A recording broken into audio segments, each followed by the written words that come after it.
Bismillahirrahmanirrahim.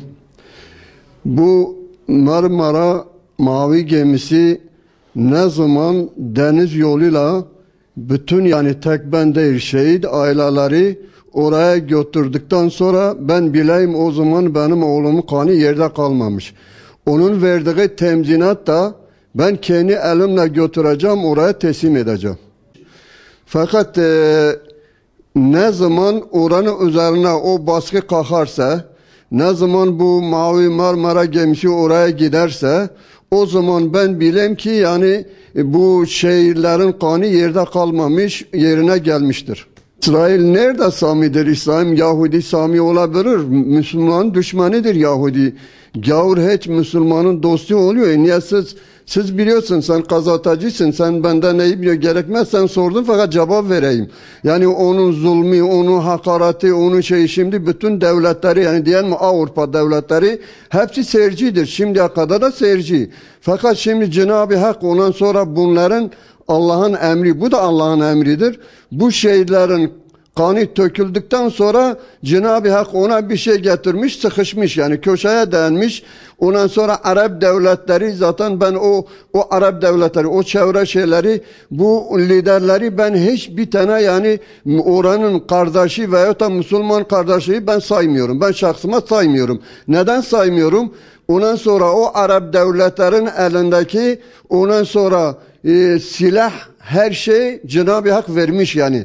O güç vermiş, her şey vermiş. Fakat o silahını kullanmıyor. Silahını Amerika'ya, Avrupa'ya aktarıyor. Onlar fabrikasında o silahları çıkarıyor İsrail'e kadar. O silah geliyor, ondan sonra onların başına ne karı dinliyor, ne yaşlı dinliyor. Ondan sonra binaları kafalarının üstüne yıkıyorlar, indiriyorlar, siz görüyorsun. Yani bu zulm nerede oluyor? Yani şimdi bir küfür devleti olsaydı, yani başka bir gavur devleti olsaydı, değil mi? Bir Yahudi devleti olsaydı veya da Avrupa'da bir devlet olsaydı mümkün değildi. Yani bir ayda da onlar tahammül edemezdi. Bunu tahammül edemezdi. Muhakkak bir şey yapardı. Oranın baskısı daha yerinde. Ondan sonra onların izzet altı, ondan sonra kesme gelen her taraf kapalı.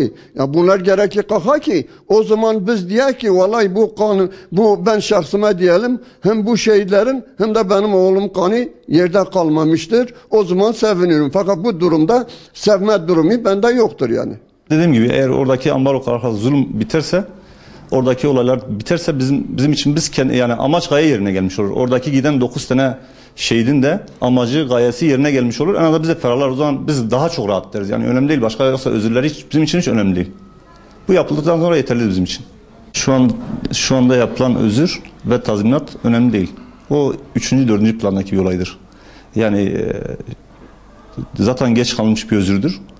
Eğer ki samimiyseler, hükümet de görevi alıyorsa, üstleniyorsa bunu gelen paraları ben kendi açımdan konuşayım. Bütün gazi şehit aileleri de aynı fikirdeler zaten. Bu gelen parayı tekrar samimiyse, yol açılıyorsa bir gemi kaldırıp tekrar İHA gözetimi altında, devlet gözetimi altında bir gemi kaldırılıp oraya tekrar o parayla yardım götürülmesini istiyorum. Eğer bunlar olursa, zaten bunlar olursa bizim için özürmüş, tazminatmış önemli değil. Devletten sadece istediğimiz bunlardır. Yani bu görevi yerine getirsinler.